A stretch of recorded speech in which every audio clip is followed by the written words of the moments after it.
la- las circunstancias en las que se ha parido la primera edición de esta obra y todo el destino? Mira, es graciosísimo, porque el verano pasado me dio lo que dicen los mexicanos el changazo, el golpe de edad que dicen los franceses. Es decir, que de repente en un día pasaron 15 años. Y entonces pues todos mis achaques se agravaron dramáticamente, entre otros el temblorcito este parkinsoniano. Total que como las pruebas se corrigen a mano, y como encima mi chale de ahí de la sierra nos cortan la luz cada 2 por 3 y hay que renovar los documentos, me encontré en la primera edición con que, pobre Espasa, había transcrito archivos míos ya periclitados. Entonces fue necesario pues que ellos tuvieran una gentileza tan extrema como permitirme corregir hasta 4 veces. Nunca he hecho algo así. Y aún así, pues lo que se han colado son muchas comas en sitios malos y muy ocasionalmente una palabra que falta o que sobra, pero muy ocasionalmente. Lo principal es que hay fallos de tipo así meramente de puntuación.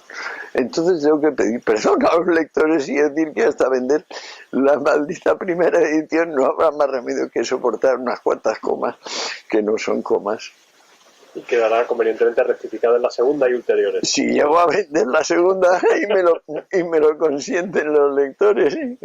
Pobres Pasa, la verdad es que se portan encantadores conmigo. Hacerte la épica, la odisea de los enemigos del comercio, de tu historia de las drogas, de todas las horas que tienes, con casi 80 años que acumulas, ¿cómo te da por meterte otra vez con los griegos, con Sócrates, con toda la filosofía griega, con todo lo que implica, ¿no? Leyendo las fuentes originales? Porque mira, al mismo tiempo que me pega el changazo, también me pega lo que a veces llamo el furor contemplativo o el furor observante. Y entonces lo que siempre he tenido de mucha curiosidad por todo, se ha convertido en algo frenético. Y entonces, a partir precisamente del verano pasado, no, o un poco antes, pero poco, pues claro, todo lo veo un poquito desde un ángulo algo distinto. Y bueno, a lo mejor me equivoco, pero quizá levemente más profundo. Y entonces me di cuenta de que tenía cosas que decir sobre esto que llamo yo hitos del sentido, y que son algo así como aciertos extraordinarios en el análisis, muy parecidos, por ejemplo, a las cosas que industrialmente se pueden patentar. Es decir, que de repente descubres que ese codo, con un ángulo levemente distinto, ahorra desgaste, tal o cual. Y entonces, claro, por eso me he puesto a escribir este tocho, que también, la verdad, es el resultado de que cuando estaba escribiendo Los enemigos del comercio, en el tomo 2, al comienzo del tomo 2, tenía tal cantidad de información sobre utilitaristas y románticos que como que me empaché. Entonces paré durante 3 o 4 meses como ante una indigestión. Entonces se me ocurrió volver sobre mis unidades didácticas y repensar una parte, la parte antigua, que es la que se ha conservado y la que se publica ahora. Pero claro, si había una línea en mis unidades didácticas, pues ahora hay 100 líneas distintas de lo que había. O sea, creo que ha cambiado por lo menos el 99% del texto. Pero un 1% puede haber subsistido. Qué curioso que esta pequeña ciudad, ¿no?, que fuera muy importante en su época, haya dado tal cantidad, tal densidad, ¿no?, de pensamiento y de ideas al mundo. Y luego, por ejemplo, Roma, que tuvo una prosperidad mucho mayor y un imperio infinitamente superior al que tuvieron los griegos, más allá de la técnica, ¿no?, y de una serie de hitos muy importantes en militares, ¿no?, técnicos. No, y la técnica son ingenieros griegos, ojo con eso. El famoso arquitecto de Trajano y Adriano es un griego. O sea, no, lo que los romanos aportan es rigor personal, esfuerzo, higiene, porque es un pueblo increíblemente limpio, y coraje y sacrificio al Estado. En realidad todo romano nacía siendo un esclavo de la cosa pública, y si no lo era le podían matar.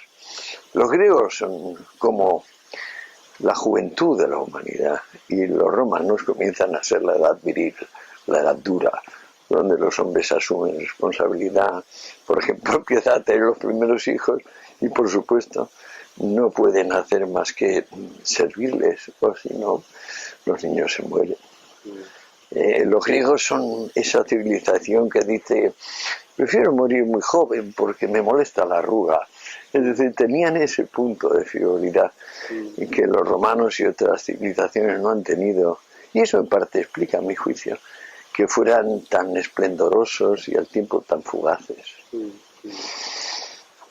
Y sin embargo, en esa juventud que dicen, ¿no? La juventud que resumen los la juventud del espíritu, digo. Juventud de espíritu, también hay un proceso, ¿no? Desde el mito, ¿no? De la mitología, hasta llegar al logos total, ¿no? A la sabiduría de Aristóteles, ¿no? Hay también una madurez en esos, no sé, 800, 300 años, ¿no? Yo lo he intentado describir precisamente eso, de cómo en 200 años una armonía, digamos, de la ciencia, de la técnica, de la poesía, del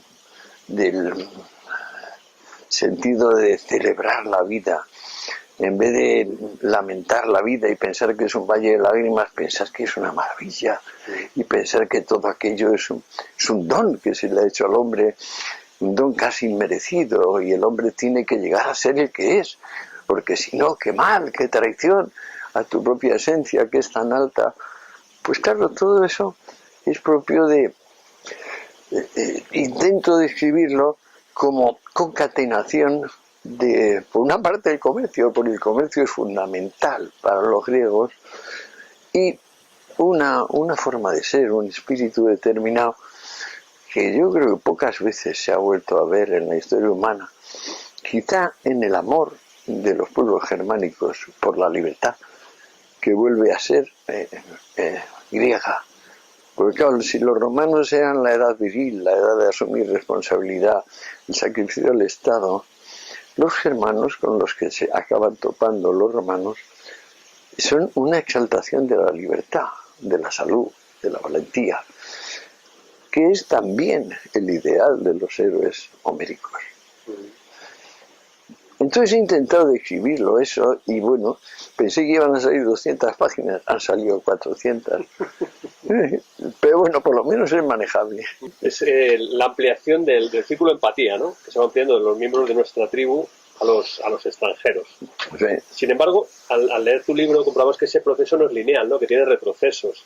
Uno de los grandes sería el ascenso del cristianismo, ¿no? La imposición del cristianismo. No, yo creo, ya veis que el libro lo centro en que el retroceso es que, sin darse cuenta su éxito, le lleva a comprar cada vez más esclavos, y a profesionalizarlos, y con eso, que aquello que les había hecho grandes y admirables, pues claro, lo delegaron en personas que no tenían estímulo, porque claro, ser esclavos no ser personas, y trabajaban obligados, y por tanto ya todo tuvo mucha menos calidad, y acabó teniendo hasta menos cantidad. Y entonces una sociedad pujante, expansiva, como fue Grecia en tiempos de Pericles, de repente, a partir de la terrible epidemia que mató al propio Pericles, se empieza a deshinchar. Pero al mismo tiempo que se deshincha materialmente, pues va creciendo en madurez. El búho de Atenea levanta las alas cuando cae el día. Entonces nunca está más alta una cosa que cuando empieza a perecer. Y eso le pasó a los griegos, y por eso acabó siendo el epítome de su saber un hombre que no era griego, un macedonio, a quien veía mal, y que se tuvo que exilar de Atenas porque lo querían matar, y matarlo le habrían hecho, lo habrían matado si no se llega a ir. Curioso. Que es, por cierto, el destino de varios de los grandes sabios, ¿no? De ser ejecutado por impiedad o por... Acuérdate, es que les pilló a todos. A Protágoras, a Anaxágoras, a Esquilo. Lo más trágico que podía imaginarse, que es que un alma bella de repente empezara a perseguir sistemáticamente las manifestaciones más altas de la belleza y del talento, como empezó a hacer en la Asamblea de Atenas, cuando siguió aplicando cada vez con más rigor aquel delito, la sevilla, la impiedad, que era un delito arcaico y que en principio pues no tenía mucho sentido en la democracia, porque la se veía, la impiedad era venirse con novedades, cambiar las cosas, porque sí. Olvidar que el individuo en realidad no existe, que lo que existe es el grupo, y dentro del grupo los estamentos. Pues no, todo el movimiento de filosofía, ciencia, arte griego es lo contrario, es una exaltación de la individualidad.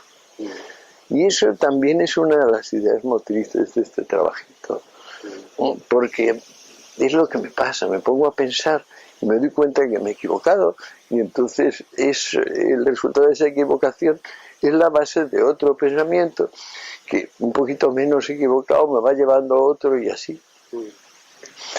Yo a veces leyendo el libro tenía la sensación de que estás dialogando con esos griegos de la antigüedad, ¿no? Pues ahí hay partes, sí. Hay a debatir con Heráclito, ¿no? De one to one, ¿no? Sí, el capítulo de Heráclito es que, claro, es el primer momento donde Dios es la razón. Es que nadie se había atrevido a decirlo así de sencillo, claro. Eso excluía a todos los dioses antropomórficos y tal. Y de paso, claro, le daba a la razón y a lo divino, a ambos, una dignidad o una altura que no había tenido hasta entonces y que a mi juicio conserva. Comentabas antes la dicotomía o la paradoja, ¿no? La que se enfrenta Atenas, de por un lado ser una sociedad, la primera sociedad democrática, y por otro lado tener tan arraigada la esclavitud, ¿no? Y como la decadencia de Atenas y de la Grecia clásica empieza precisamente por esa contradicción, ¿no? A mí me parece que eso es lo nuclear de la película, o por lo menos lo que yo he percibido y ahora de nuevo como nuclear de la película.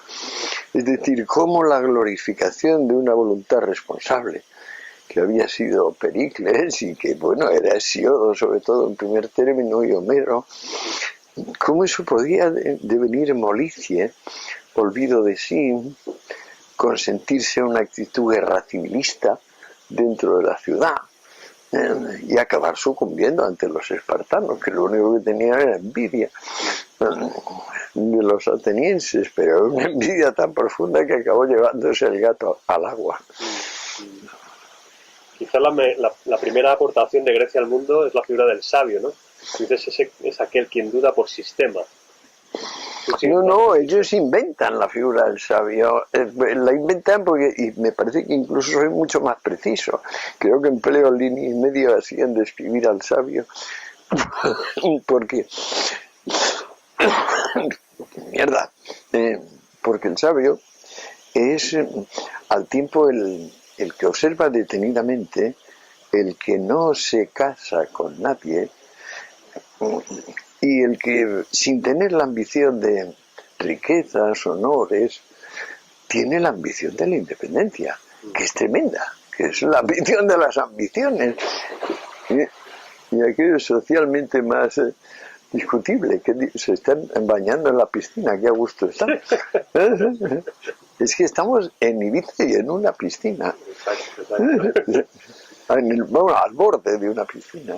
En tu libro también hay muchas menciones, inevitablemente, ¿no? Cuando hablamos de filosofía, muchas menciones a la muerte y a la relación entre el hombre y la muerte, ¿no? Entre el surgimiento de las religiones, por ejemplo, como muchas religiones aprovechan de esta incertidumbre.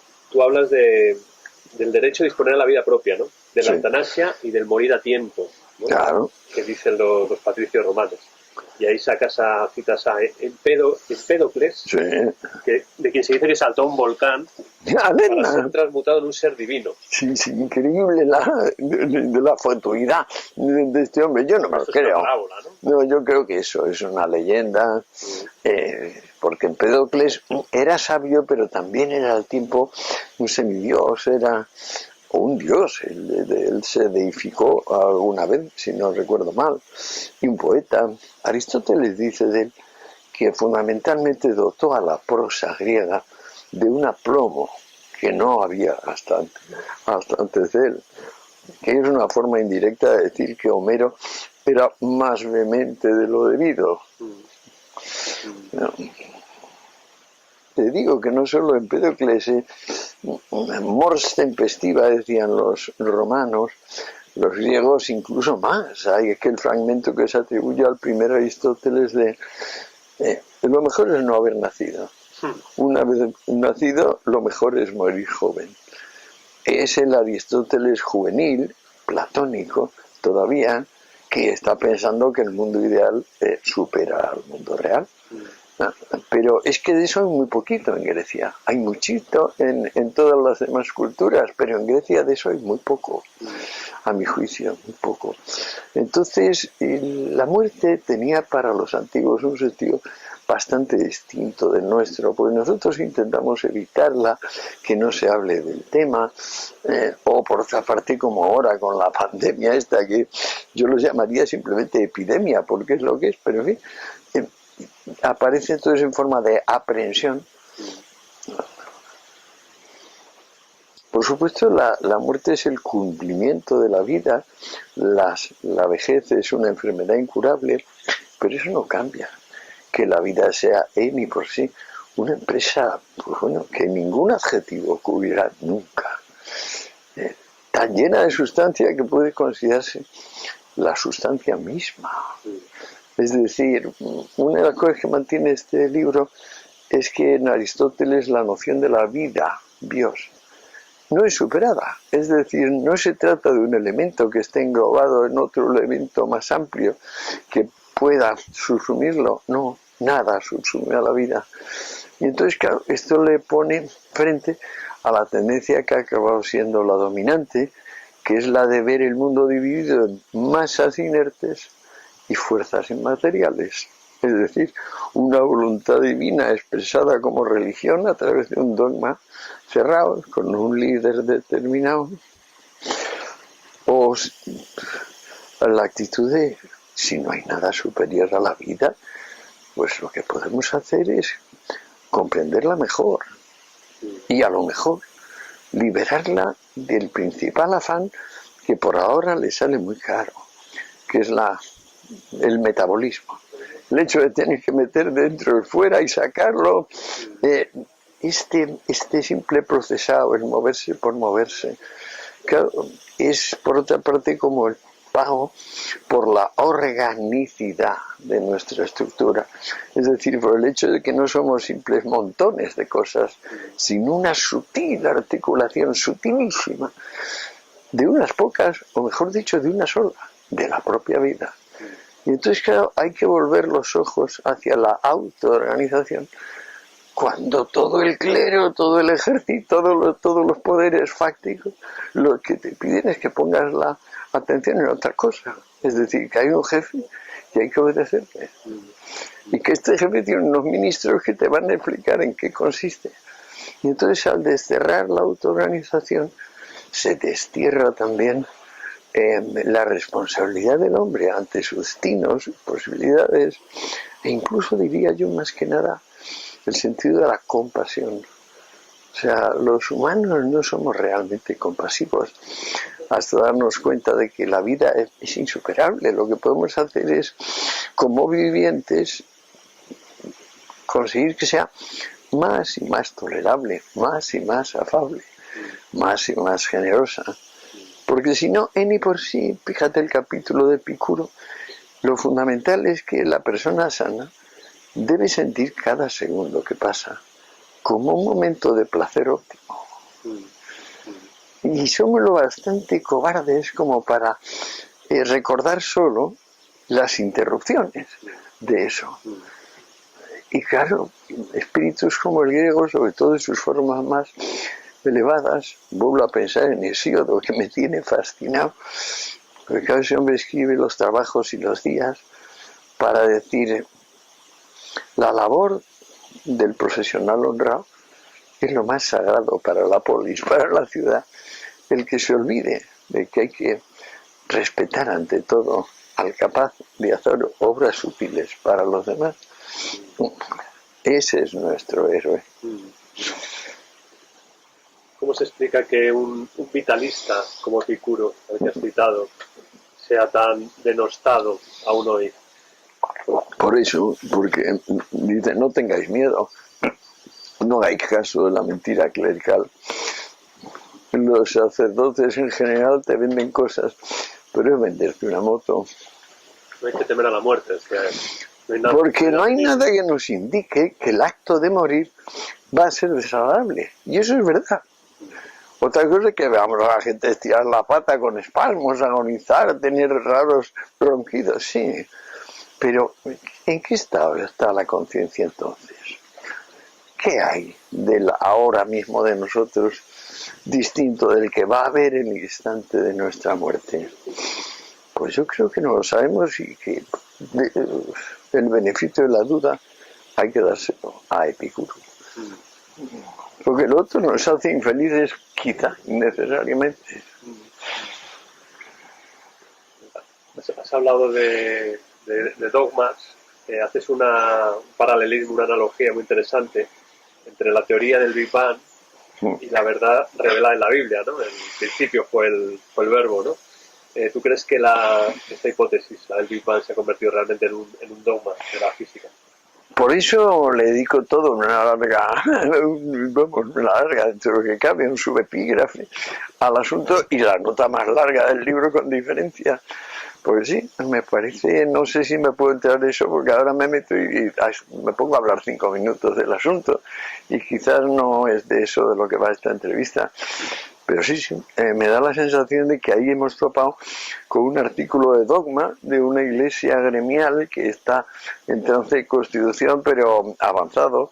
Es decir, yo casi que lo veo en trance de ruina, pero no muy ostensible, pero sí con grietas en el edificio. Y entonces, claro, cuando una ciencia pierde capacidad de asombro, curiosidad, entusiasmo por ella misma, pues ¿qué se puede seguir de eso? Dogmas, es decir, que podemos pasarnos 70 años diciendo que esto no son más que confirmaciones parciales de la gran teoría. No, no podemos pasarnos 7 décadas confirmando una teoría. No, pues con mi alternativa. Me dice Raúl que estamos sin luz, ¿no? No, está la luz perfecta, ¿verdad? Sí. Me encanta esta luz. ¿Has hecho un gesto? No, de la respuesta que ha hecho que estoy totalmente de acuerdo. Lo de la muerte. No era una cuestión técnica. No, cuestión personal. Bueno. No, es que al ir cambiando es muy interesante la entrevista que va bajando la luz. Sí, porque ¿con cuál de los sabios que desfilan por aquí por el libro te identificas? Quiero decir intelectualmente. Aristóteles, Sócrates, Anacreonte y su lira ebria. Pues mira, la verdad es que he salido socrático de esta aventura. Por supuesto que venero a Aristóteles, pero el nervio último, yo creo que el único que lo toca y el que lo sigue tocando es Sócrates.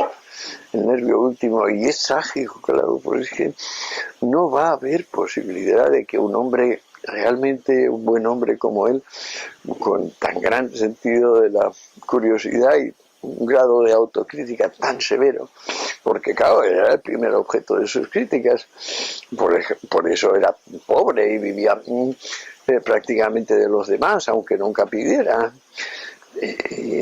Claro, resulta que se va a tener problemas con el grupo, y justamente porque ha ido tan lejos en el sentido de honrar a ese grupo, pues entonces se opone al grupo, el grupo tiene que matarle y luego arrepentirse.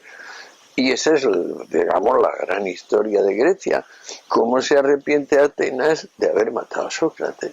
Y de ahí salen Aristóteles y Platón como últimas manifestaciones, porque se arrepienten, pero es que luego te das cuenta que no había otro remedio. Es decir, hay una sola persona que yo conozco que, siendo absolutamente superior a sus contemporáneos, no se ha granjeado sus iras. Y es Goethe, el alemán. De Goethe sé que desde la primera obra suscita la admiración de no tiene igual, no hay un igual a él. Y sin embargo, no engendra dolor, no engendra persecución, no engendra rencor. Quizá a Leonardo pueda pasarle algo parecido. Pero Leonardo sí que tuvo algunos enemigos personales. Hombre, yo de Goethe tampoco conozco la intimidad, a lo mejor sí tuvo unos enemigos puntuales, pero sí sé que fue aceptado desde el principio de una manera a mi juicio única en la historia de la recepción de grandes genios. Admirable también fue la fe que tuvo Pericles en la democracia después de los gobernados, ¿no? que tenía, tan ingratos, ¿no? Tan ingratos, tan celosos, tan celosos, sí. Mataban a los filósofos porque eran amigos suyos y reclamaban su atención más que... Tiene mérito mantener esa fe, ¿no? Cuando es tentativo decir, bueno, pues claro, es una tiranía, ¿no? Cuando eres un aristócrata, cuando tienes más tierras que nadie y más negocios que nadie, como en el caso de la familia de Pericles. No, eso es admirable. Es lo paralelo a lo de Sócrates, es un desprendimiento, una filantropía de verdad, un amar al hombre porque es verdad, porque es amable y porque ellos lo pueden hacer, o lo hacen, mejor aún. Tucídides. El secreto de la felicidad está en la libertad y el secreto de la libertad en el coraje. Sí. Esto, ¿no? Qué bonito, ¿verdad? Sí. Justo después de que Trasíbulo restablece la democracia a costa del tío de Platón, este malvado Critias, que crea la terrible dictadura aquella de los 30 tiranos, ¿sí? Pero claro, Trasíbulo va y va formando una banda personalmente, empieza él solito y acaba invadiendo la comarca con unos pocos miles de hombres y matando a Critias en combate personal. Y dices, bueno, esto es homérico, amigo. Esto no es cualquier cosa. Y encima toma el poder y en vez de portarse tan cruelmente como los tiranos, practica la clemencia, la liberalidad hacia el vencido. Y se limita a cargarse a los 30 tiranos y a los 10 delegados que tiene en el Pireo. Todo esto es muy bonito y le toca a Tucídides, pero a Tucídides le toca una vida muy jodida a él, porque participa sin querer en la muerte por ahogamiento de unos centenares o miles de griegos a raíz de una batalla, y esto le hace odioso. De modo que Tucídides es un hombre rechazado por su sociedad, aunque en su historia revela un aprecio, una admiración hacia Pericles y en particular hacia Atenas, que no se le quita y que sigue siendo también admirable. Claro, ser un historiador ecuánime cuando a ti te han condenado a muerte varias veces, no es tan fácil. Es curioso, bueno, es notable, ¿no? Que haya llegado todas estas historias, ¿no? Como la que me estás contando, a través de los milenios, conservadas muchas veces una cuerda de equilibrista, ¿no? El permitir que estos pergaminos no hayan trascendido, se hayan conservado, no hayan sido quemados también, ¿no? Muy importante. Claro. Ahí se toma muy en cuenta, sí, el naufragio del mundo antiguo en parte provocado por incendios, es decir, o por persecuciones textuales. Pero eso la verdad es que no empieza hasta, si no recuerdo mal, 384-86, con aquel edicto del emperador Teodosio. Antes, la verdad es que los cristianos o han sido tolerados o si han sido perseguidos, ha sido por dar muestras de una arrogancia rayana en lo intolerable. Le dices, mira, basta que compres una varita de incienso una vez en tu vida y se la ofrezcas a Júpiter, que es el dios de dioses y que es el símbolo de la ciudad. Basta con eso. Y el otro, en vez de hacerlo, pues va y coge un martillo y quiere romper la nariz de la primera estatua de Zeus que tiene a mano. Entonces dices, no, eso no es una actitud cínica, amigo mío. Entonces tú en realidad no estás pidiendo libertad religiosa. Lo que estás pidiendo es que te ponga en tu sitio, amigo. Es decir, que demuestre que eres un chada que andas por ahí pidiendo guerra. Ya que has encontrado a tu Dios, vale, adórale tranquilamente, cumple lo que tu Dios manda, que es amar al prójimo como a ti mismo y déjate de puñetas. Esto es una de las consecuencias, ¿no? De los efectos secundarios del monoteísmo. El monoteísmo es excluyente, ¿no? Por necesidad. Sí, yo creo que es uno de los nervios del libro, decir que el cristianismo eligió entre ser una ética y una ontología muy correctas, y lo abandonó porque era esto, tenía una serie de exigencias, entre otras dar libertad a los fieles, y entonces prefirió erigirse en la primera religión ecuménica y coactiva de la historia de la humanidad, y así lo hizo, y por eso también le prestó tanta atención a San Pablo, y en paralelo con Filón de Alejandría, que es su contemporáneo, que también es un judío, y habla de las mismas cosas, pero qué diferente, caramba. Filón habla del Dios que es razón y amor, y Pablo habla del Dios que te promete no pudrirte textualmente. Librarás a tu justo de la podredumbre que afecta al resto de los seres vivos. Pero ¿por qué este milagro? ¿A qué viene prometer esto? Todos los sacerdotes paganos previos podían haber prometido eso, de que te van a llevar al paraíso si eres obediente, pero caramba, hacía falta que madurase la sociedad para que esta, digamos, elementalidad pues prosperase. También hay una serie de paralelismos que no conocía y que tuve que llamar la atención entre la vida de Sócrates y la de Jesús, ¿no? Sin embargo, uno ha dado lugar a una religión que es la religión mayoritaria, ¿no? más seguida del mundo, y otro, aunque ha quedado en los libros, ¿no? Y por suerte tenemos muchos... Bueno, la religión más conocida, la más noble, o sea, la más emparentada con la ética y la ontología, digamos, correcta o, digamos, informada. No, el libro rebosa admiración por el cristianismo, pero no como religión positiva, sino como concepción del mundo. ¿Por qué las enseñanzas de Sócrates no dieron lugar a una religión? ¿Le falta...? Porque acuérdate, esto es básico en el libro, porque en vez de secta, que es lo que propone Pablo, Sócrates ha propuesto escuelas. Y van a venir escuelas, y escuelas poderosísimas, coronadas no ya por Epicuro, por los estoicos, que son los grandes administradores del Estado, prácticamente desde el siglo I en adelante, ni más ni menos. Y Sócrates daba lugar a escuelas, pero es que llegó un momento en que el edicto de Teodosio, el primero que dice, mira, si no eres y lees las cosas cristianas te mato, porque antes nunca se había dicho con esa claridad. Pues, claro. La escuela, por definición.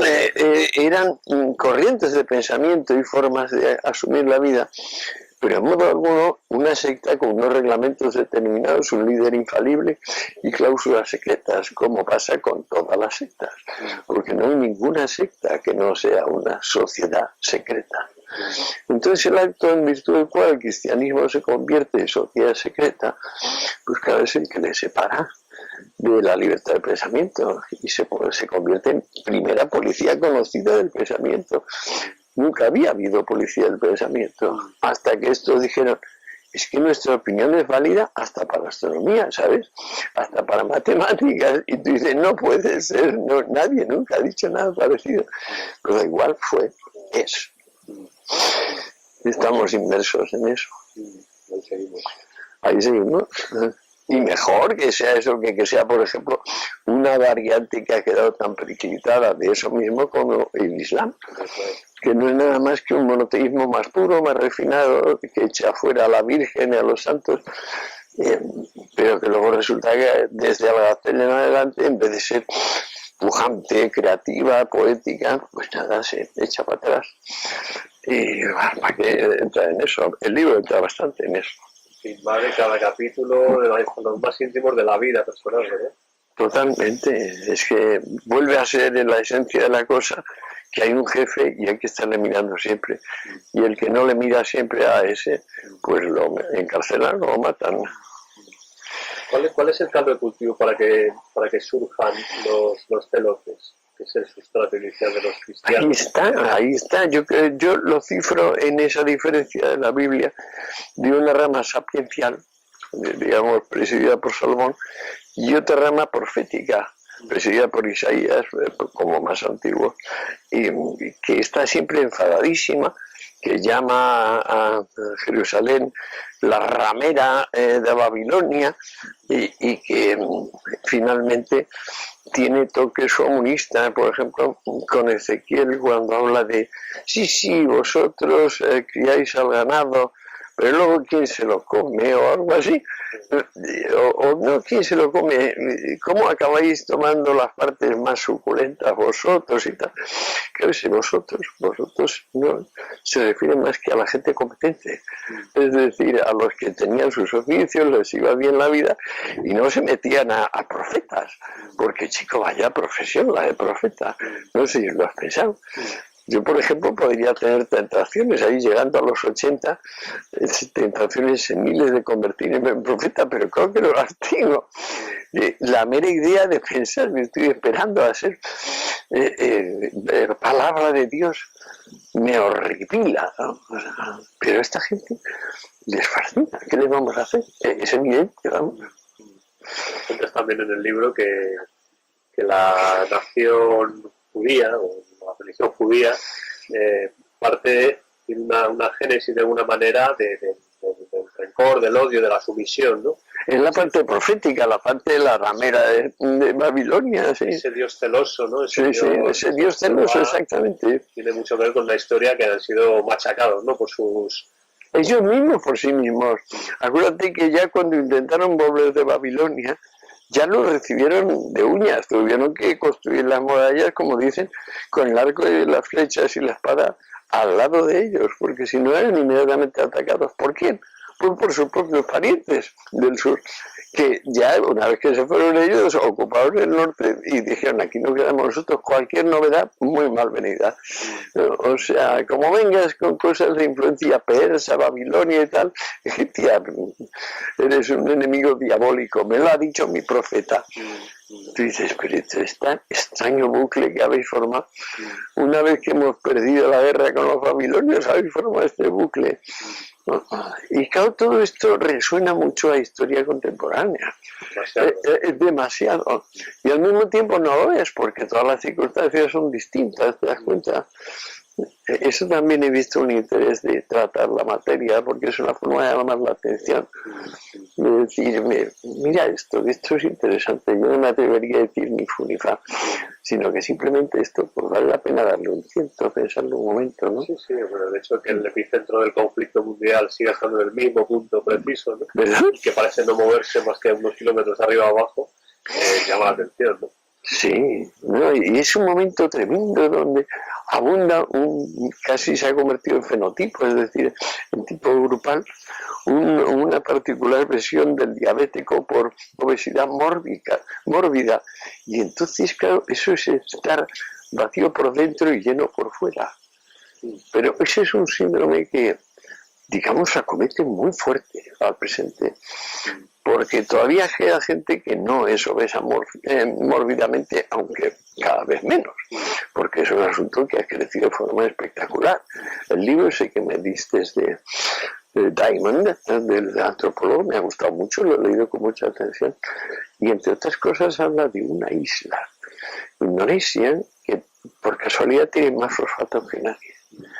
Y entonces está una serie de peripecias que se lo querían quedar tal o cual país.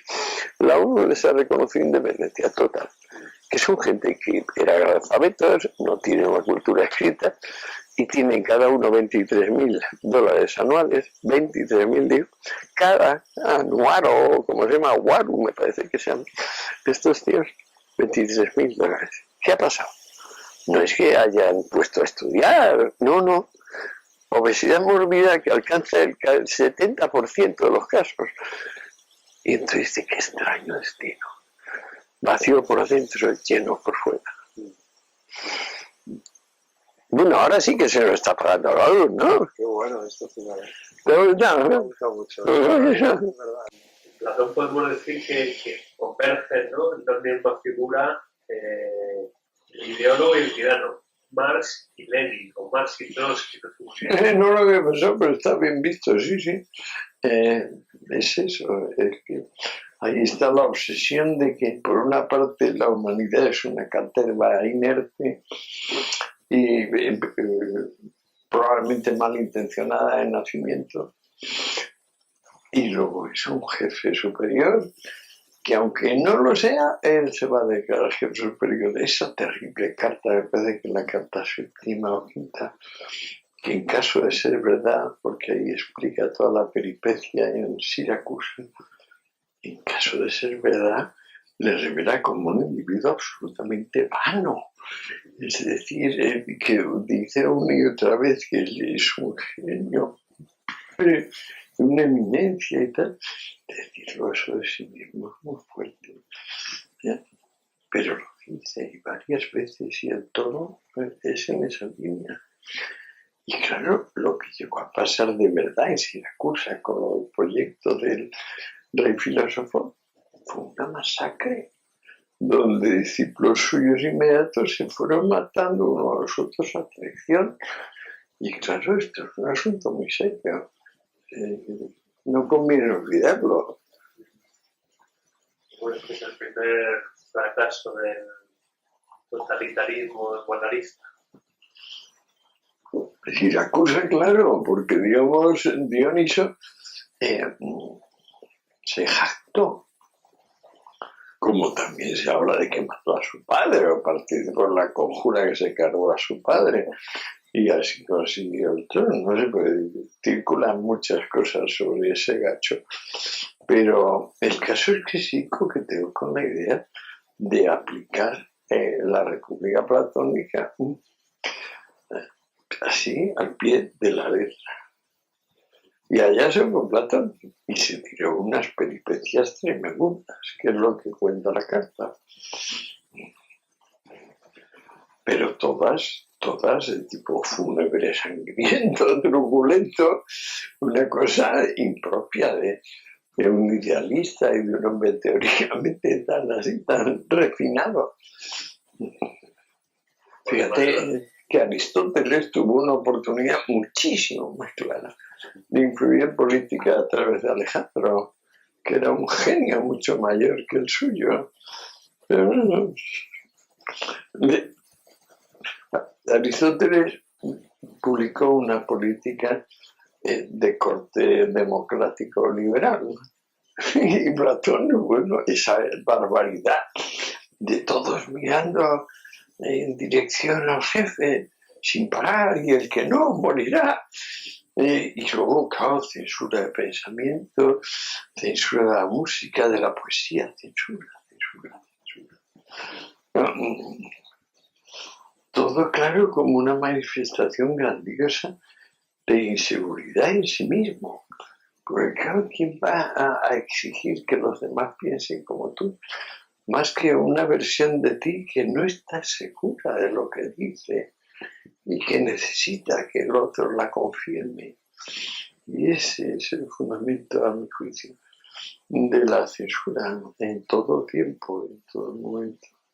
Inseguridad, falta de confianza instintiva de ciertas personas que por otra parte, claro, quieren mandar a toda costa. Quizá para compensar las infelicidades que les trae tanta ambición. De alguna manera se llevó su propia medicina, ¿no? Joder. Y que se llevó su medicina. Lo que pasa es que date cuenta que la humanidad, como vino el cristianismo, y un cristianismo de toques muy fuertemente platónicos, a través de Séneca sobre todo, pues era una manera de decir, pues Platón es el camino y lo sigue siendo. Es como la profundidad conservadora llevada al colmo, pero luego te das cuenta que es la incoherencia, porque qué profundidad ni qué niño muerto. Está genial el concepto de idea, pero qué profundidad ni qué niño muerto cuando de verdad le dices al ser humano que debe hacer una sociedad perfecta porque corresponde purificar la raza, porque eso es la meta de la República Platónica. Y dice, pero este señor, ¿por qué se le ocurre una cosa tan peregrina, tan peligrosas, tan coactivas? Pues algo como lo contrario de la confianza en ti mismo, de mirar al entorno, por eso habla del más allá siempre y de la esfera suprasensible y no sé qué. Pero hombre, no te basta con la barbaridad que es el cada momento de la vida, cada cosa, no te basta, ¿no?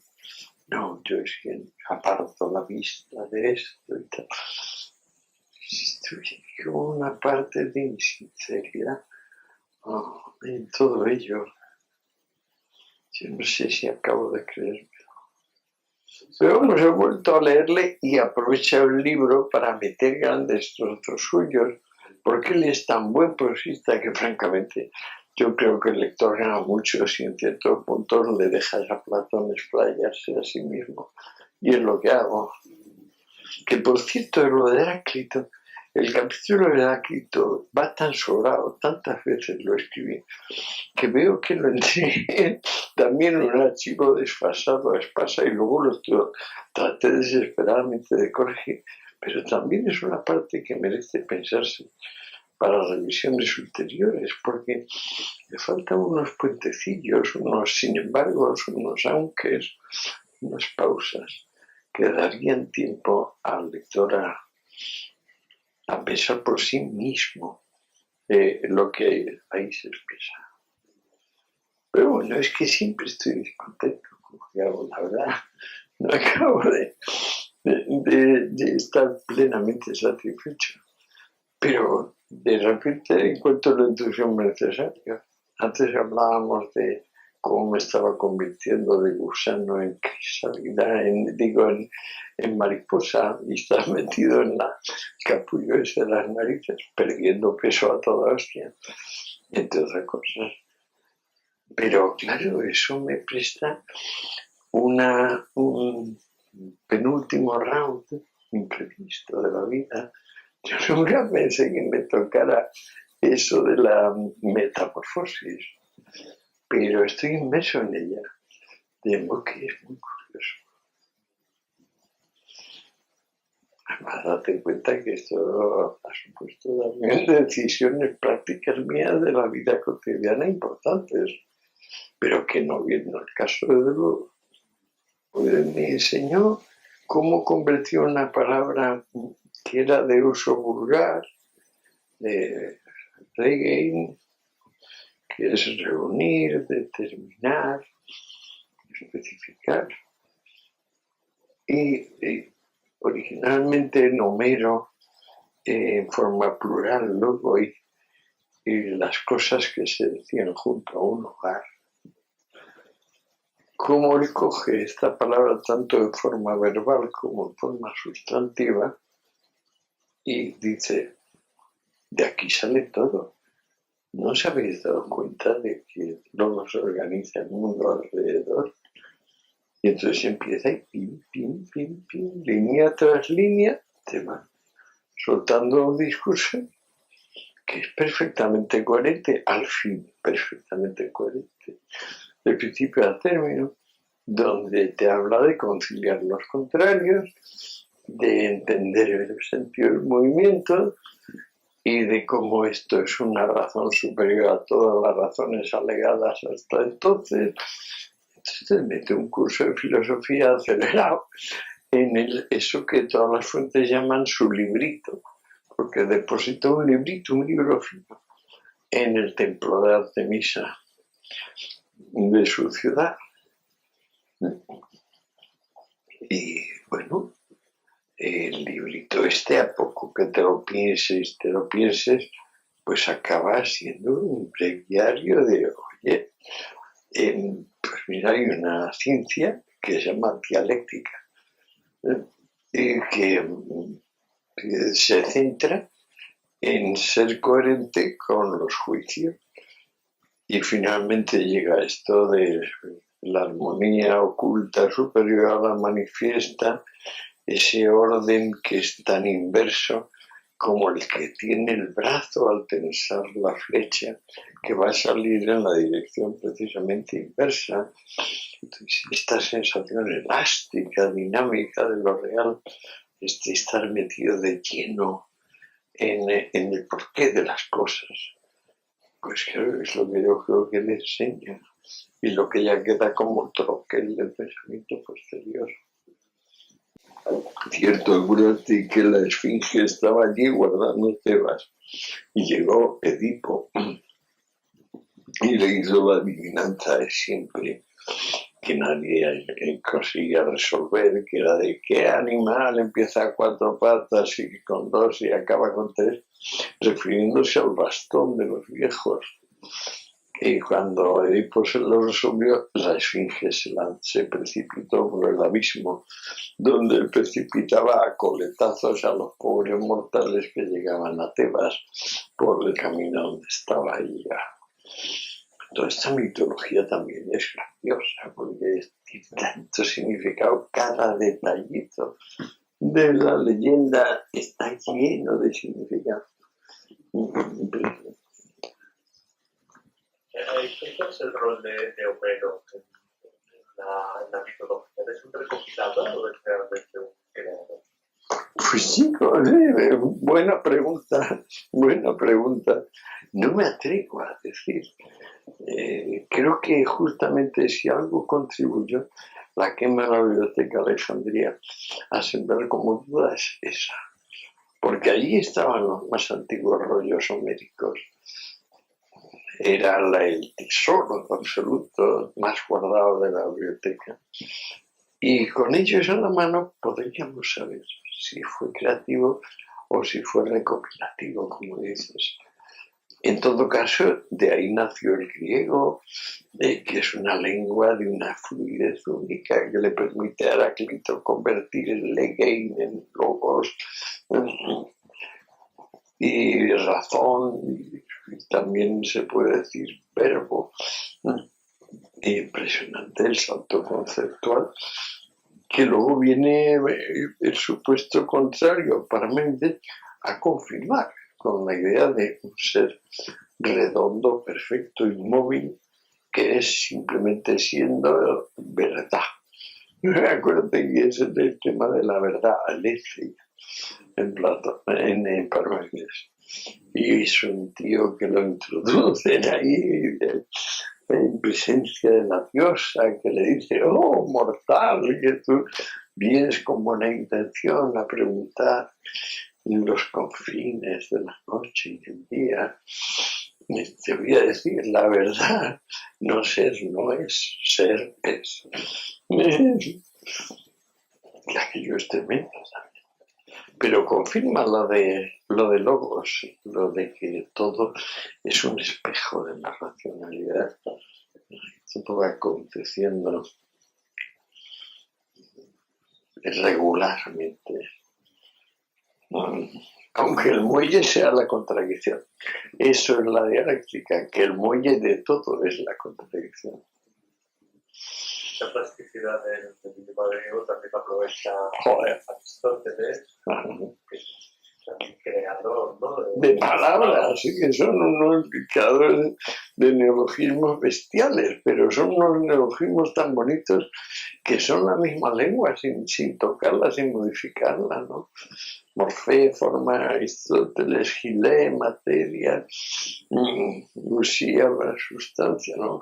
Cantidades, Haitía para causas, las 4 causas, bueno, Aristóteles no tiene palabra que describa el grado de enciclopedia luminosa y pedagógica que es una propedéutica, yo diría, sobre todo las ramas del entendimiento humano, que cambió de idea, claro, y gracias a Dios es que no quemaron su obra escrita, digamos sus notas de clase, porque les pareció árido. Si no, no nos queda Aristóteles y estaríamos heridos, pero serios. Esta es una pregunta que te quería hacer. ¿Vos imaginándoos una distopía filosófica en la que no se ha conservado nada de lo que escribió Aristóteles? Es un poco la situación actual, donde se ha descubierto todo, está en el teléfono de cada cual, pero nadie lo consulta, o muy pocos en proporción con los que usan la red para otra cosa. Pero vamos, esto tiene tonos como de lloriqueo, ni de coña la filosofía más Georgian nunca ante nada, no faltaría más. Perfecto. No te preocupes. ¿Quieres trocito para que no tengas que hacer? No. Venga, ya. Vale, procedamos. Cuando quieras. Pues volviendo a Platón, que hemos dejado ahí aparcado, pero me parece un tipo muy interesante. Hombre, No solo es un ambicioso político, sino que también es un místico, ¿no? Antes comentabas esta idea que viene de la santa, de la transmutación, ¿no? del otro en general, es decir, echa de menos algo que no es lo que Sócrates y Aristóteles, por ejemplo, disfrutan. A Sócrates y Aristóteles le basta la realidad y la habitan tranquilamente. Platón claramente no. Está inquieto, su alma pide otra cosa, crea el súper fabuloso mito este de los caballos, el díscolo y el bueno, como la auriga cae y se lastima y ya nunca consigue ver las cosas como las veía cuando vagaba por las esferas transiderales. Ya, pero dices, esto no sé, un toque final como de insinceridad. De verdad, esto del otro mundo, de verdad lo dice usted. A mí se me ha quedado esto. Me parece que entronca mucho con el misticismo oriental, que tanto influjo tiene, mucho más por cierto que la filosofía griega, ¿no? Hoy en día. Ya medio siglo por lo menos. Mucho más imbuidos de lo que viene de... Y un siglo también. Tíbet, y de la India y de tal, el orientalismo. Sí, orientalismo, sí. Es curioso, ¿no? El influjo que ha tenido. Para que venga el Tontaina de Saída a decir en su libro Orientalismo que no tomamos en cuenta Oriente, fíjate, poseídos por Madame Blavatsky, todo ese fango profético, teosófico, Rudolf Steiner, todo esto, y que hay millones actualmente de partidarios de esta gente y de sectas análogas. Dicen, no, que no, el orientalismo no lo tenemos, que va, lo tenemos hasta en la sopa, macho. Y en esto, en el simplismo del otro mundo, que acaba siendo también la nada, le encuentran hasta 6 niveles de nada dentro de la nada, y dice, vaya por Dios, la nada nadea, ¿verdad? Sí. Que además es, en cierto punto, irracional, ¿no? O irracionalista. Pura irracionalidad, mío, pura.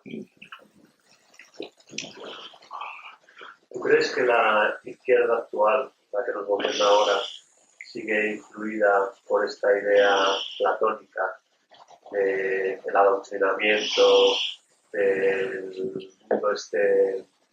Es una filosofía determinista que cree que a través de la educación y el reflejo se puede llegar a hacer un nuevo hombre, que ella lo busca, y este nuevo hombre, qué casualidad, es altruista, no piensa en dinero. Se da cuenta que el dinero mancha, ensucia, que el dinero y el poder son lo mismo y que lo mejor es prescindir. Entonces prescinden de esa curiosa manera que es montar, por ejemplo, una dictadura a los soviéticos o a los nazis o a los castristas, ¿no? Cada cual que se coma el plato como quiera, es un plato de pura incoherencia. Solo subsiste mientras las personas se olvidan de quiénes son, de qué pueden pedir de sí mismas, ¿no? Pienso yo. ¿Qué ganas, demonios, tienes de lo del otro y tal? Y que lo malo es el dinero y el poder. Y tú dices, pero ¿realmente vosotros no veneráis el dinero y el poder? Uno, ¿realmente no? Anda, mírame a los ojos, dime de verdad. Si tú estás por encima del poder y del dinero, como para encabezar una cruzada contra estas cosas. ¿Qué vamos a hacer? ¿Crees que tenemos motivos? ¿Hay motivos para no ser apocalípticos hoy en día? No tenemos un solo motivo para ser apocalípticos. La verdad es que el mundo se ha pacificado infinitamente. O sea, como el comercio se ha apoderado de las relaciones y ocupan tan poco lugar las antiguas, pues claro, no podemos tener apocalipsis porque es que no hay nadie que realmente esté deseando matar y arriesgar que le maten. Nadie, cero. En otras épocas abundaban estos individuos como los celotes, ¿no? Pues no, ahora no hay ni medio, solo los locos estos islámicos que ya los están pillando con drones en la medida de lo posible. No, ahora no podemos ser apocalípticos, ahora tenemos que ser realistas y darnos cuenta de ese fenómeno del vacío por dentro y lleno por fuera, que ocasiona que los pobres huarhuesos de la isla Indonesia tengan una tasa hasta el 70% de obesidad mórbida. Que es una línea hacia la cual claramente tiende la especie. Ahora, claro, luego te pones a pensar en el espíritu y en la vida. ¿Y qué le importa al espíritu de la vida lo que hagan con su alimentación fulano o mengano? Pero bueno, que hagan lo que quieran. No faltaría más. Tampoco debemos temer el apocalipsis climático. No, claro, eso es un calentón. Yo luego me he dado cuenta de que todas las personas que me han venido en plan vehemente con esta cuestión, todas sin excepción, no eran personas con curiosidad intelectual. Es decir, ninguna había dedicado una parte significativa de su vida al esfuerzo por aprender esto o lo otro. Ninguno sabía nada, de nada, a ciencia cierta. Pero en cambio estaban convencidos de que el cambio climático era ciencia cierta. Y te decían como principal argumento que había un 99% de la comunidad científica de acuerdo en el tema. Y dices, ¿comunidad científica? ¿Qué es eso de comunidad científica? ¿Se puede no emplear tu tiempo en la ciencia y citar a la comunidad científica en tu apoyo, por ejemplo? ¿No serán esos de la comunidad que mencionas como tú? ¿De esos que emplean el tiempo como tú lo has empleado? ¿No será eso?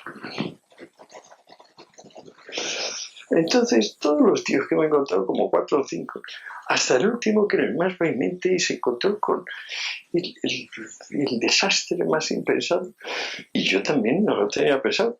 Llegó un señor que no conocíamos de nada mientras estábamos mi amigo y yo, llegó un señor a traerme mi cartera que me había dejado en el restaurante del Pesca. Y se averiguó a través del Pesca dónde estaba, llegó a casa a las 11:00 de la noche. Y ese señor tenía una empresa dedicada a reciclar plásticos. En masa, claro, unos hornos especializados. Y hacía buen dinero con esa empresa, daba de comer a bastantes empleados. Y claro, cada horno valía 1 millón o 2 millones de euros y tenía 3 o 4. Bueno, pues mi amigo estaba tan convencido de que era igual reciclar plásticos del mar que plásticos de tierra. Y el otro le miró, claro, un ingeniero, un experto en materiales, le dijo, pero es que la sal apaga todas las reacciones, según vamos planteándolas en el horno, que siempre, si no le quitamos la sal, no se entiende el horno. O sea, si hay presencia de sal, no se entiende. Entonces, mi amigo palideció, se dio cuenta de que él tenía por seguro que era el mismo el tratamiento de los plásticos del océano y el plástico de la tierra, y que no tenía ni idea de la materia, no sabía ni eso. Y ese último caso que he visto del asunto, digamos, de los partidarios, no del calentamiento global, sino del calentón, digamos, los calentistas, no me gusta eso. Me parece muy importante dedicar una parte sustancial del tiempo al tema. Pero de verdad, no sin camelos, sin gente que vienen a abogar por el tema cuando en realidad la ciencia les interesa un pito. Y pura y simplemente a juzgar por cómo han administrado su propio tiempo. Nada de juicios en abstracto, no. Vamos a ver en qué ha empleado usted su tiempo. ¿Por qué demonios se presenta como si lo hubiera empleado en otra cosa? ¿Qué necesidad tiene? Los filósofos han servido de coartada intelectual a los monoteísmos, ¿no? A todos, es la coartada intelectual. Como somos aristotélicos, estamos de acuerdo con la ciencia. Y en cierta medida es verdad. en cierta medida, pues esa es la obligación que adquiere la Iglesia cristiana, solo la Iglesia cristiana, no la islámica ni las orientales, de que la verdad revelada coincida con la verdad efectiva, pero que es un compromiso que la Iglesia ha intentado mantener toda su historia y la honra. Pues claro, es imposible. Imagínate, el Señor aquel que decía, mira, para el sol, Señor, porque yo tengo que terminar con mis enemigos y ahora si llega la noche no les veo. Hombre, sí, pero que eso se convierta en que es necesario que el sol se mueva en torno a la tierra, hay que fastidiarse. O sea, hay que aplicar el principio de la consecuencia en un asunto trivial. Cuando no se ha aplicado, donde hay que aplicarlo. Oiga, ese señor que es el celoso, ¿qué probabilidades tiene de existir este señor? Que de repente la teología se convierte en novela familiar del neurótico, que diría Freud.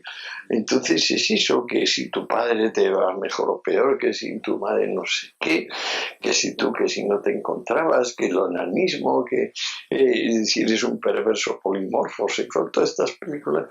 Tú dices, no, pero si esto nos pasa a nosotros en términos de desarrollo de nuestras emociones, o sea, podría más en nuestra historia libidinal, pero coño, que esto sea el nervio de la teología, de ahí hay un salto, francamente. O sea, es que entonces ya realmente tú sigues siendo tú, hasta cuando hablamos de la razón de ser del universo, y francamente pues, es un poco excesivo, muchachos, ¿eh? Seguir tomándose en cuenta a sí mismo, pero claro, si no tienes alternativa, si no has llegado a detenerte y a observar el mundo, es muy difícil. Es muy difícil fingirlo ante los demás y sobre todo ante uno mismo. Y se paga, a mi juicio, con inseguridad, con vacilación, con resacas, formas de resaca, de alguna manera. ¿Cómo hubiera desmontado Aristóteles esta interpretación? ¿Verdad? Fíjate que cuando él se muere no hay nada remotamente parecido a los celotes.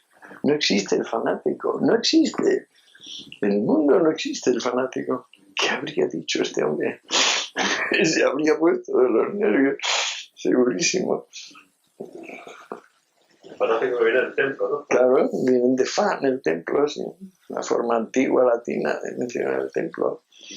Extrasaron mucho porque los romanos no lo entendían, era un fenómeno nuevo, y esto de hay gentes que matan y acuchillan a la gente en la calle porque dicen que están profanando su templo y que el señor de su templo les manda a hacer esto y no sé qué. Al principio decían, este cabrón, pero acaban siendo. Y hasta ahora. Este es el libro donde, digamos, me puedo explayar con franqueza y lo hago, y con menos vergüenza y arrobo que en los anteriores, y pongo, digamos, sobre la mesa los pobres conceptos que tengo sobre las cosas, y digo que son pobres porque son elementales, son de sentido común todos, pero al fin encuentro manera de que concatenen unos con otros. Y entonces al concretar unos con otros dan como, a mi juicio, una cierta concepción del mundo prosaica, realista, pero continuista, es decir, mantiene el principio de continuidad en vez de romperlo, y su eje es la vida, como creo que es en Aristóteles. Esto es compatible naturalmente con llamar a la vida el espíritu, que es lo que hace Hegel, muy compatible. Yo creo que ya lo hace aquí, por todas razones, es en buena medida eso. Pero que no hay conjunto mayor que la vida, que no se puede juzgar la vida desde otro sitio, que es la vida la que juzga todo. Eso es lo que he sacado en claro de estos últimos años, o de estos ultimísimos tiempos. Y no, pues ya veremos. No para nada, no, para nada. Tengo la más viva esperanza en que todo termine en nada, realmente la más viva esperanza, pero si no fuera así, pues estoy convencido de que vendrá una cosa tan encantadora como que me digan que aparezca Román y me diga que papá y mamá están en el piso de abajo. De modo que no me preocupa lo más mínimo. te digo que no concibo, es esto y que además encima de que das por seguro lo del paraíso y lo otro y más allá, encima das por seguro que hay juicio y que los ricos y poderosos van a pagar sus faltas y tal. Y si hay cosas como de parroquia al mismo tiempo de comisaría, algo repugnantes, pero repetidas. Eso también es cosa que no se sabe hasta llegar a mi avanzada edad. Esa parte, digamos, de prosaica, de hombres que finalmente son ánimos, son actitudes casi biológicas o biológicas instintivas. Por ejemplo, la curiosidad. La curiosidad arraiga en el instinto. Quizá es el instinto primario. Entonces, ¿qué es el sabio? Un ejercicio de curiosidad. Exclusivamente un ejercicio de curiosidad, pero generalizada. Porque la otra, la que se concentra en el propio ombligo, pues esa muy pronto alcanza su límite, que es la novela familiar del neurótico.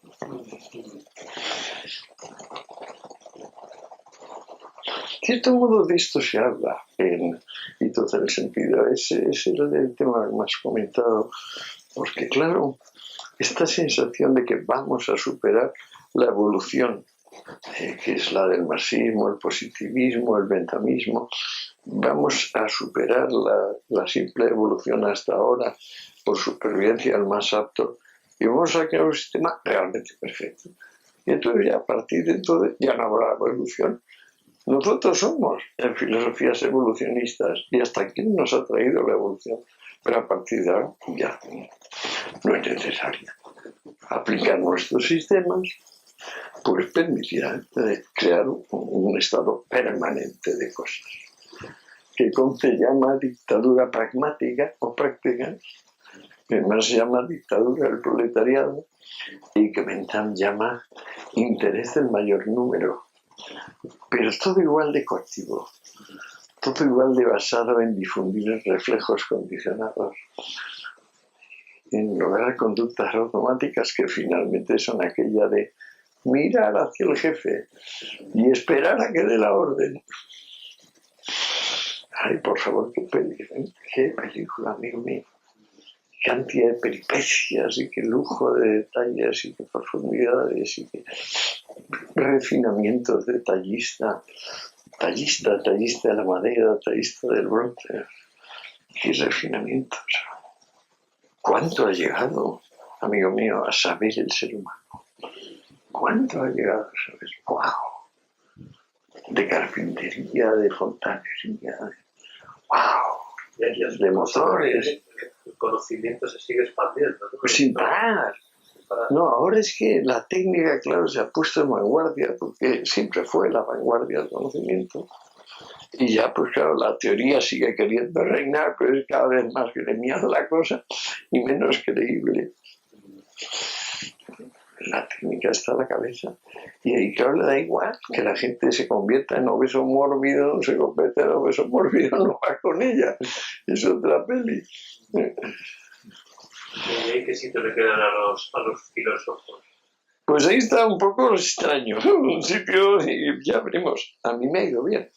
Esperemos que por lo menos lo que yo he disfrutado lo disfruten los posteriores con intereses de pensar y de pensar así todos los campos, de alguna manera, un saber enciclopédico, pero de tipo filosófico, de naturaleza filosófica, es decir, siempre arraigado en principios que puede explicar, en conceptos que puede poner, digamos, en claro. O sea, si te preguntan materia, forma, espacio, tiempo, tú contestas con cosas puntuales. ¿Tú que eres entusiasta del progreso de la tecnología? Siempre ¿Tú puedes imaginar una inteligencia artificial que replique a Hegel o a Sócrates? Sí, es lo que creo que es bastante fácil, en forma de archivo, de transferencia de archivo, me está empezando a parecer bastante fácil. Lo que pasa es que probablemente me faltaban unos 4 o 5 megapasos y omito los fuentes necesarios, ¿sí? Pero no lo veo imposible, ni mucho menos. Y ya sabes que el ser humano tiene esa capacidad de pasar de la potencia al acto inigualadas.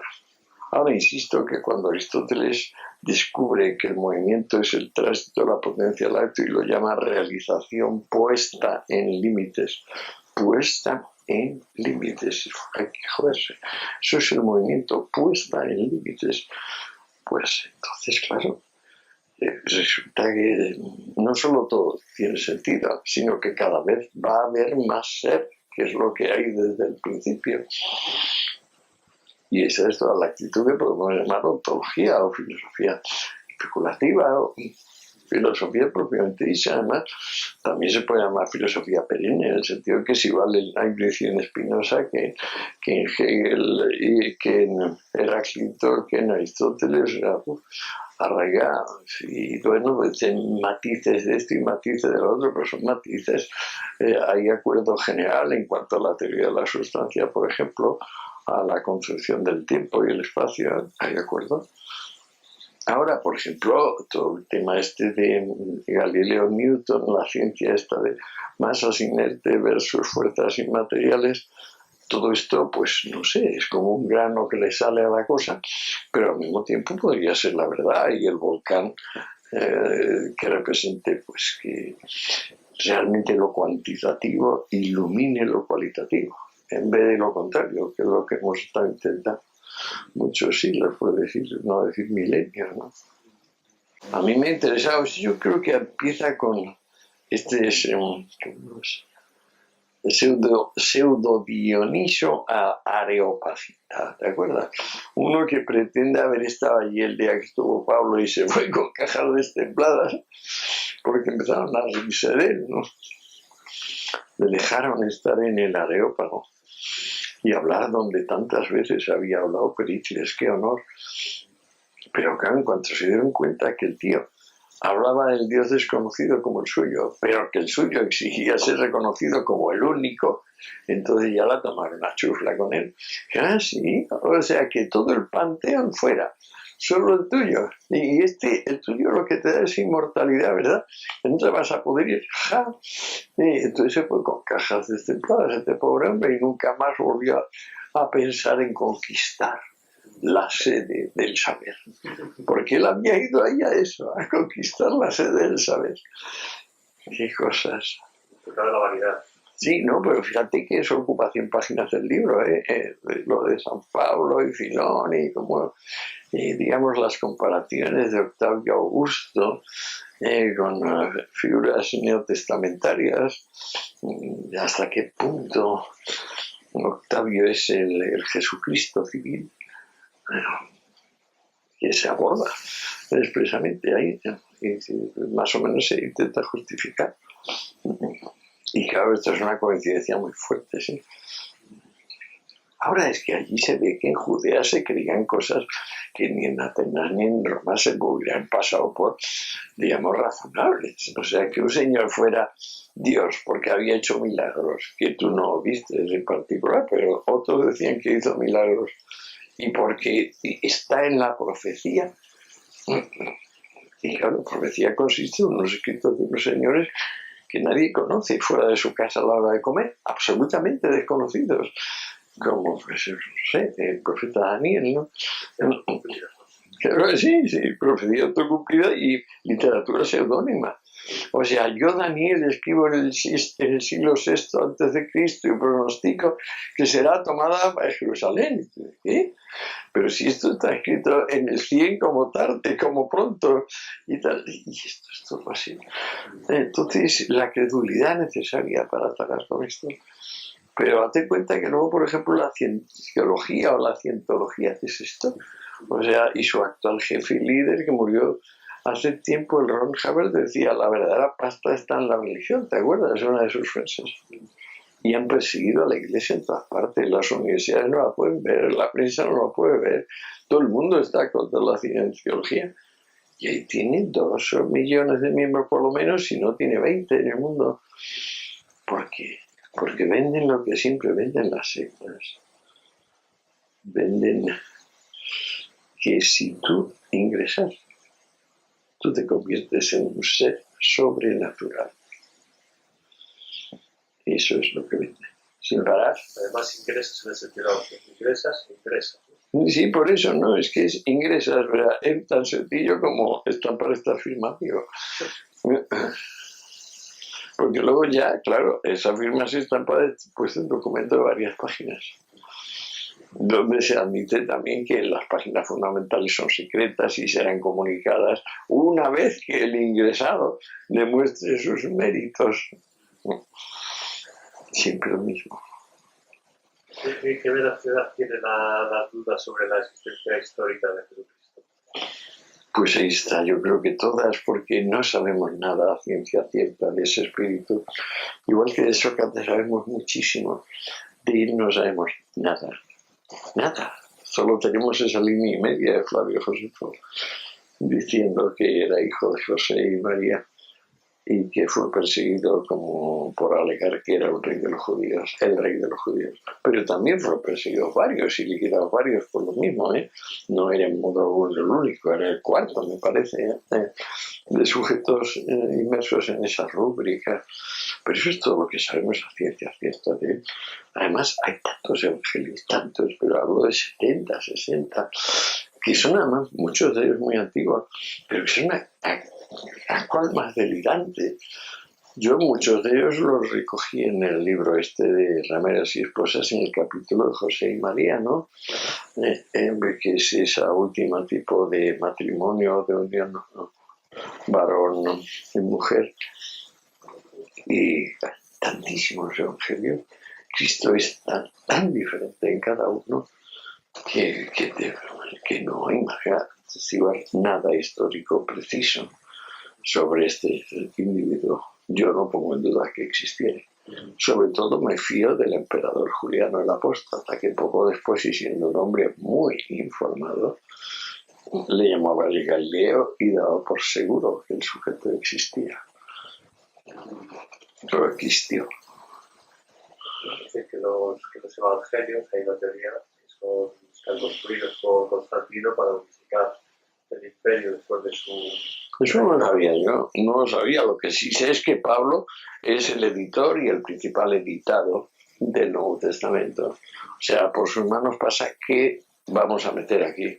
Y mete dos cosas tan dispares como el Evangelio de Juan y el Apocalipsis del otro Juan, que es otro Juan completamente distinto. Es un Juan colérico, airadísimo, es el último modelo de profecía apocalíptica, ¿no? En cambio, el Evangelio de Juan no, es aquello de en el principio era el Logos y el Logos era amor y el Logos era razón y el Padre delegó en el Hijo y lo delegó todo y de su unión partió el Espíritu Santo. Eso, el Evangelio de Juan, que no tiene nada que ver y que es una pieza de filosofía especulativa de gran calibre. Pero ahí también, como hablo mucho de Filón de Alejandría, pues intento justificar, más que justificarlo, no contextualizarlo. Me ha interesado mucho, he pensado mucho sobre el asunto. En su momento, sí. Es que lo veo bastante apasionante y dentro de lo que cabe novedoso en la perspectiva.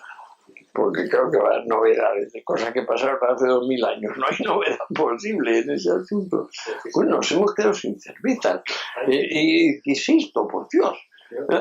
¿Ha quedado algo? Ah, qué bueno.